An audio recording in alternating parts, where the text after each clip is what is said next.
What is going on, everyone? My name is Andy. Welcome back to another FPL video. Today we are looking at the best FPL players ahead of Double Game Week 24. So I'm going to go through all the teams, look at the stats, look at the players, key players, and also differentials that you could go for as well. So if you enjoy it, give it a like and hit that subscribe button. Also, very happy to say that I have partnered with Stereo for this video. If you haven't checked it out, it's a great little app where you can do interactive live shows with someone else. So I've already been doing a couple of FPL shows with Az from FPL Black Box, and the good thing is, if you've missed them, I am doing another one this Friday at 8 o'clock. There's a link in the description below. You can download the app, give me a follow, and then watch the show at 8 o'clock on Friday. And the great thing is you can interact. So you can send audio messages. We can play them live and then obviously answer your questions as well. So hit that link in the description below, give it a download, and let's jump into it. So let's start off with Everton, right? And there's quite a bit of info on the screen. It's going to be the same for every single team that I go through. Bottom right is just fixtures, including the double game week. Obviously, for game week 24, this is what this video is specifically looking at, like game week 24 players. But it is worth noting what their future fixtures are, and that in game week 26, some of these teams will also double them, which we're still waiting to find out info for. And I've picked out 3 key players, although obviously you could have other players to choose from as well in particular teams. Maybe not for Everton, but maybe for a different team. And then the data in the top left is all expected data. So it's expected goals and expected goals conceded. The first 2 columns are for the season, so it's average per match. And then the second 2 columns on the right are over the last 6 matches. But again, it's average per match. That's what the numbers show, right? So Everton was quite interesting when I did this because their XG over the season is pretty good, 1.28. I mean, it's not out of this world good. Obviously, you can see Man City there, 1.84, but no one thinks that Everton are as good attacking-wise as Man City, obviously. But then you look at the last 6 fixtures, is 0.89, so it's come down quite a bit. Obviously, over the course of the season, Everton have had quite a few suspensions and injuries and stuff like that. James Rodriguez has missed games, etc., which probably hasn't helped, but it is quite low, right? So that's worth bearing in mind. And their expected goals conceded for the whole season is pretty bad, right? 1.4 is not really good at all, and 1.34 over the last 6. So it shows that they haven't really kind of bumped that up at all. And they're obviously missing players like Allen as well, which is not helping at all. They just played Man United and conceded 3 as well, although they did score 3 themselves. The Fulham fixture is obviously really good. Their XG is pretty low. So I think this is obviously going to be a tale of 2 matches, right? We know what's going to happen with Everton. They're going to play Fulham. Fulham are not going to put up, you would say, too much of a fight. Like a clean sheet would feel like a possibility for Everton against Fulham. But then it feels like it's definitely not happening against Man City. Now, obviously, sometimes you say this, and it doesn't mean literally. I don't mean literally Everton will 100% blank against Man City. But I think if I owned any Everton players, I would go into that match not expecting too many points. So you're hoping that they've gotten something from Fulham, you get a couple of extra appearance points from Man City, and then anything else they get on top of that is an absolute bonus. And the numbers would suggest that Fulham are still a team to target. I know we kind of said that for the West Ham game. A lot of people captain Antonio. It didn't really work out, but Fulham's numbers are not good, and therefore I would still see them as a team that we can target. So that's worth keeping in mind. Obviously, it's a pretty good fixture for Everton, and they're both at home as well. So Fulham have to go to Everton and play. I think sometimes potentially Fulham's ground, like it's very narrow, small ground, and maybe that doesn't help teams that are looking to, run forward, get in behind basically, like Antonio would do. But either way, I still wouldn't mind having players playing against Fulham. So in terms of fixtures, obviously good fixture, 1 good fixture in 24, 1 bad one, and then Liverpool and Chelsea in the 2 fixtures after that. In 26, they do play Southampton though, so if they get another good double in there, that looks like a good fixture. And after 27, the fixtures are quite good as well. So if you're someone like me without a wild card, it is worth considering Everton players and maybe holding on to them for kind of the medium to long term. Because we know what they can do, right? When James Rodriguez is fit, Calvert-Lewin's getting chance after chance, and he's been putting them away so far this season. He's had a dip, right, where he hasn't scored goals. Everyone goes through that. Salah's going through it right now. Then he goes and scores 2 against West Ham. Same for Son. He'd scored like 1 in 6, 1 in 7. Bam, he goes and scores against West Brom. That fixture against Fulham and even the fixture against Southampton right now look pretty good. And let's not forget, Calvert-Lewin's on 13 goals this season. It's the same as Son, same as Fernandes, same as Kane as well. And he doesn't even have penalties. So he's been playing a blinder. So I really like the look of him. Lucas Digne is a player, if I didn't already have him, I wouldn't probably be making too many moves or transfers to get him in. I just think you're relying on attack and returns. I definitely don't see a clean sheet against Man City.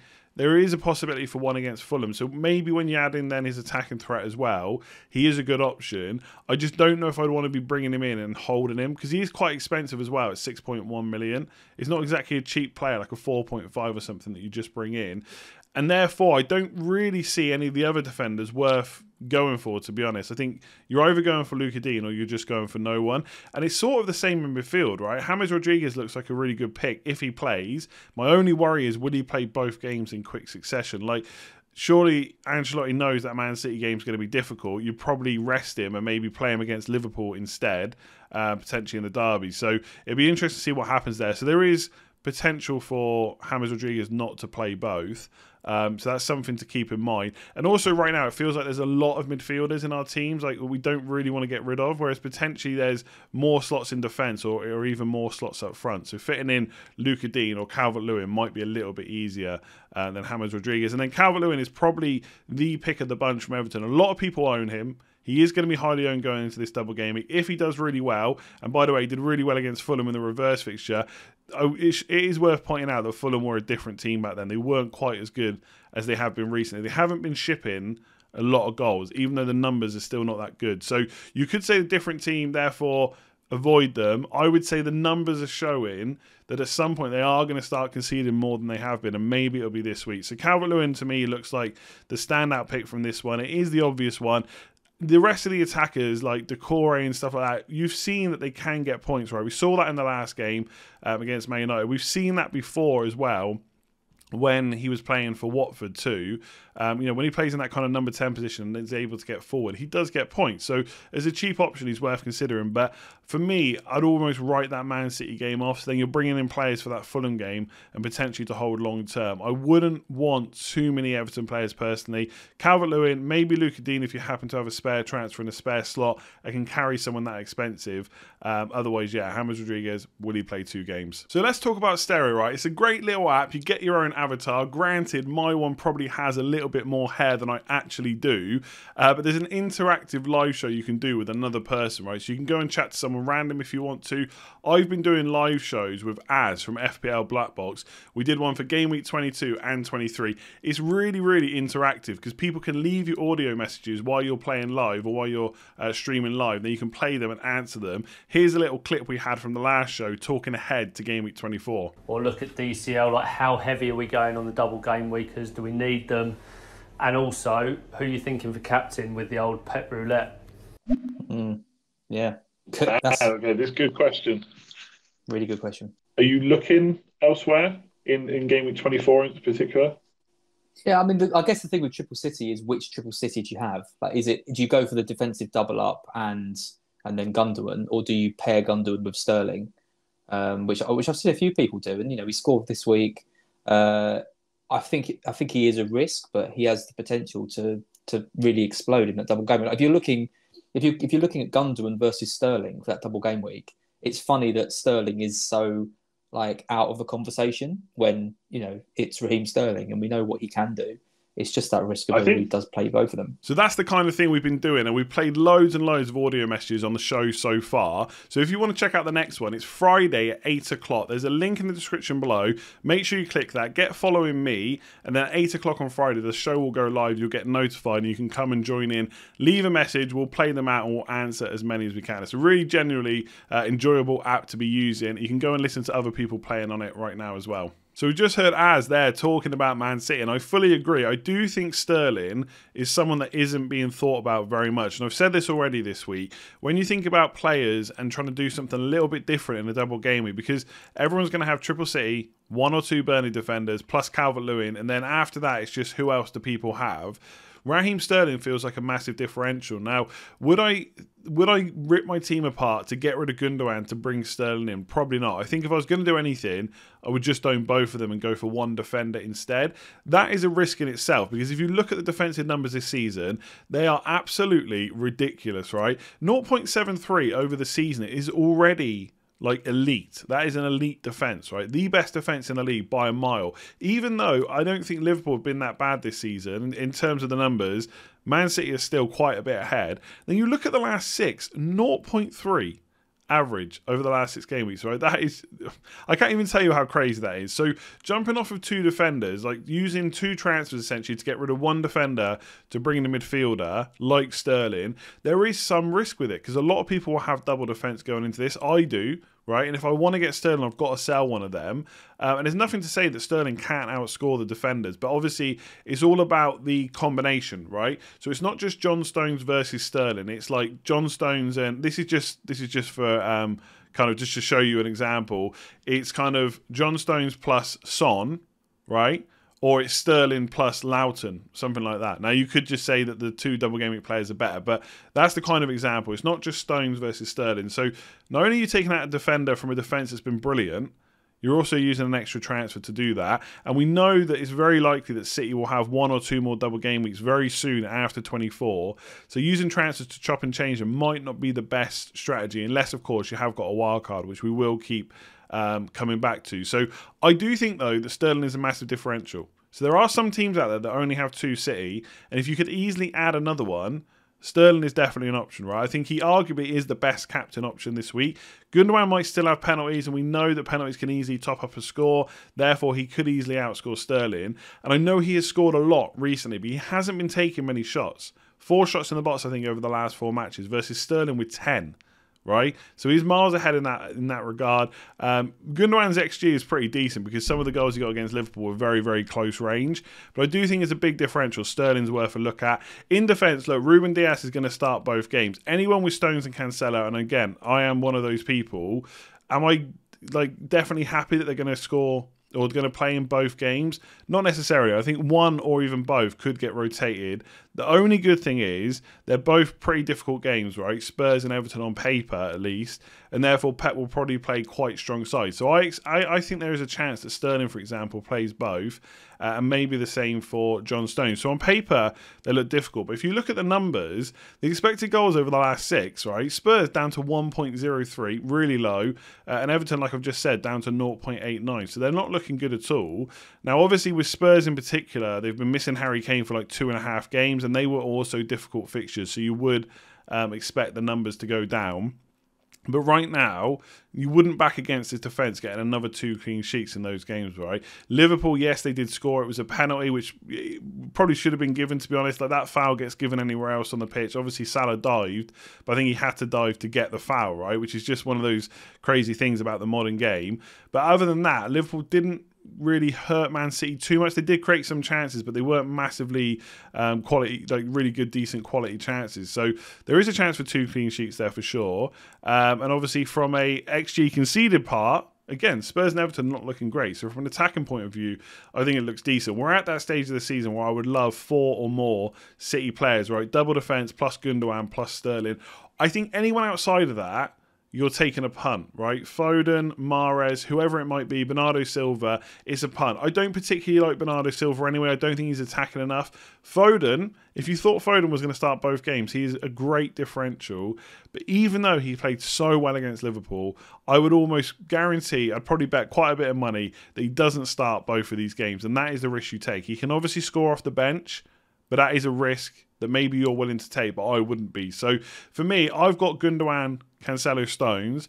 I would quite happily go into this game with Sterling, Gundogan, and 1 defender because I just think Sterling is a big differential in a week where it's going to be difficult to find differentials. And I always say, don't go getting differentials for differential's sake, right? But if you can get a good one that plays for Man City, then it might be worth doing. So Sterling looks great. I think the 3 players on screen are definitely the key ones, but Cancelo, Stones, and then maybe a punt on Mahrez or Foden is not out of the question. If you want what are probably going to be the most boring matches of the double game week, you've come to the right place. Burnley versus Crystal Palace away and Fulham at home. Just look at those XG numbers, right, over the season and also for the last 6. Burnley, last 6, 0.69. They have had a few tough fixtures, of course.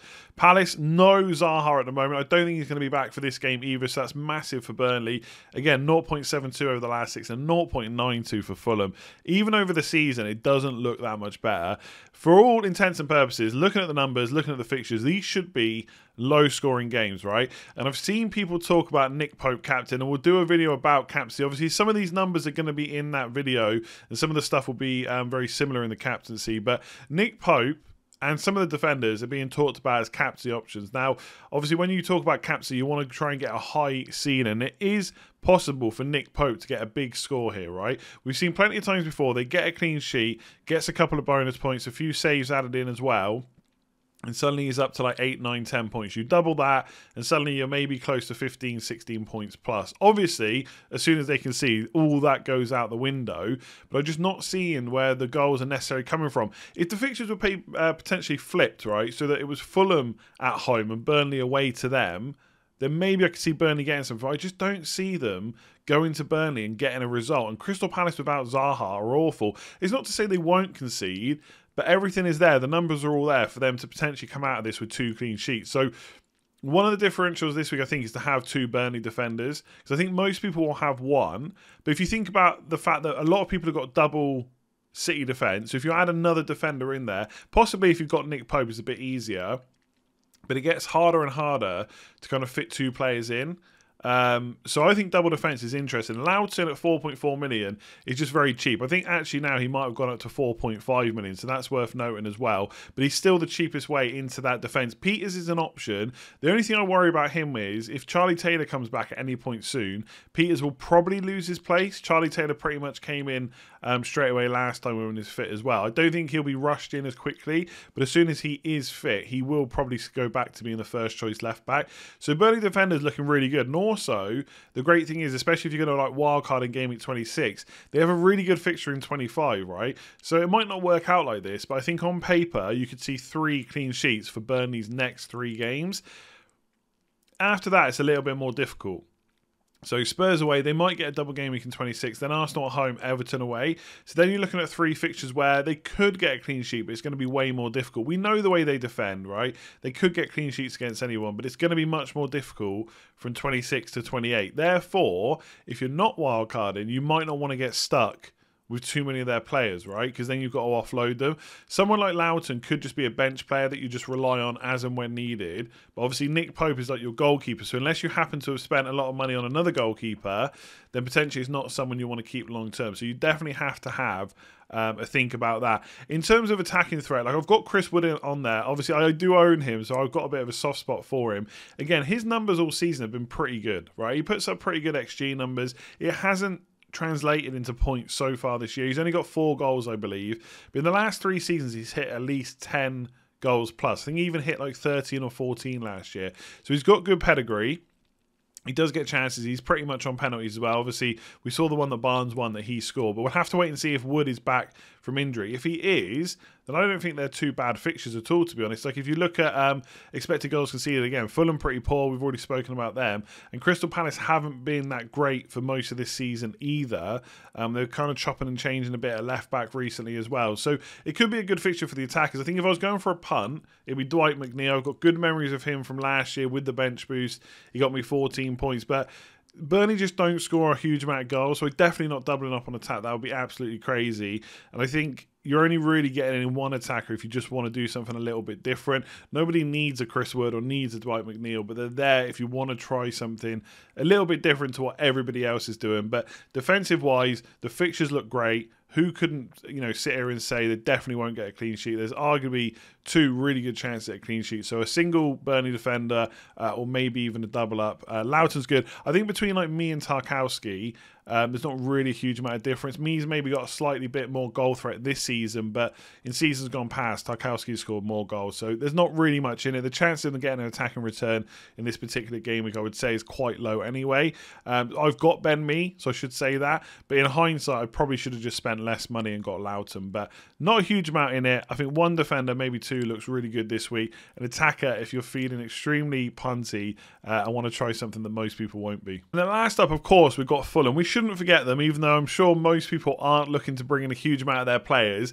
A bit like some of the other teams, they do suffer from the fact that in 27 and 28, they've got pretty poor fixtures. They do still have a Spurs home game to rearrange. So potentially that could go into game week 26, and they have Crystal Palace there. So the fixtures for 26 are not bad. The fixture for 25 isn't bad either, especially from a defensive point of view.